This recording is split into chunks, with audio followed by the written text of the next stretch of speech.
AITC రాష్ట్ర మహాసభలను జయప్రదం చేయండి.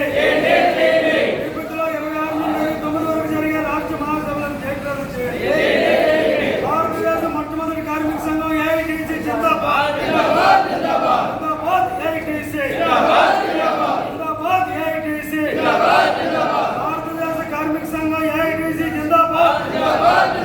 మొట్టమొదటి భారతదేశ కార్మిక సంఘం ఏఐటీసీ జిందాబాద్. 26 నుండి 29 వరకు తిరుపతిలో జరిగే రాష్ట్ర మహాసభలను జయప్రదం చేయండి.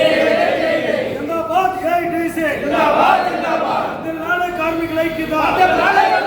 వర్ధిల్లాలి కార్మికుల ఐక్యత. కార్మికులకు సమగ్ర చట్టం చేయాలి. కార్మికులకు సమగ్ర చట్టం చేయాలి. కార్మికులకు ఈఎస్ఐ పిఎఫ్ సౌకర్యాలు కల్పించాలి. కార్మికులకు ఈఎస్ఐ సదుపాయం కల్పించాలి. కార్మికులకు పిఎఫ్ సదుపాయం కల్పించాలి. కార్మికులకు సమగ్ర చట్టం చేయాలి. కార్మికుల ఐక్యత వర్ధిల్లాలి. తిరుపతిలో జరిగే రాష్ట్ర ఏఐటీసీ మహాసభలు జయప్రదం చేయండి. తిరుపతిలో జరిగే రాష్ట్ర ఏఐటీసీ 19వ మహాసభలు జయప్రదం చేయండి.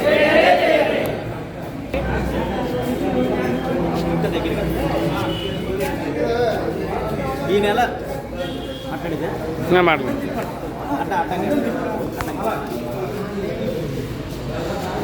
ఈ నెల ఏప్రిల్ 26 నుంచి 29 వరకు ఏఐటీయూసీ రాష్ట్ర మహాసభలు తిరుపతి నగరంలో జరుగుతూ ఉన్నాయి.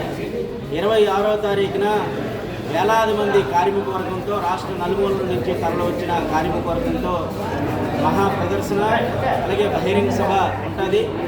ఈ బహిరంగ సభలో ఏఐటీయూసీ అఖిల భారత ప్రధాన కార్యదర్శి అమర్జిత్ కౌర్ అన్నది పాల్గొంటూ ఉన్నారు.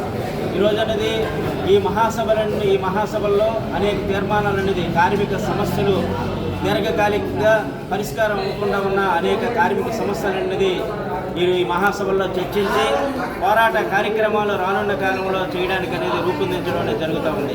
అత్యంత క్లిష్ట సమయంలో కార్మిక వర్గం అంతా చాలా కష్ట సమయంలో ఉన్న సమయంలో ఈ మహాసభలు అనేది జరుగుతూ ఉన్నాయి. అందువల్ల చాలా ప్రాధాన్యత ఈ మహాసభలకు సంతరించుకున్నది.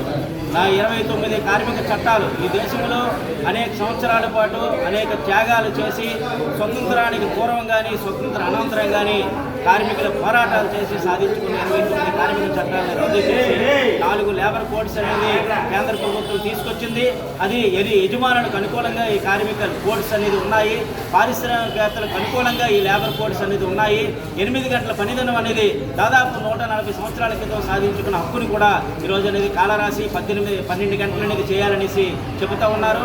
అలాగే కార్మికులకి సమ్మె చేసే హక్కు అనేది ప్రధానంగా కార్మికులు ఏ సమస్య అనే యజమానులను పరిష్కరించకపోతే కార్మికులు సమ్మె అనేది చేస్తారు. ఆ సమ్మె అనేది చేయకుండా ఈ లేబర్ కోడ్స్ అనేది అడ్డుకుంటా ఉన్నాయి. అందువల్ల ఏంటంటే ఇవన్నీ కూడా ఈ మహాసభలో చర్చించి పోరాటం అనేది రానున్న కాలంలో దీర్ఘకాలికంగా పెద్ద ఎత్తున కార్మికులందరూ పోరాటానికి సమాయత్తం అవడానికి ఈ మహాసభలు ఎంతో దోహదపడతాయని సందర్భంగా తెలియజేస్తా ఉన్నాం.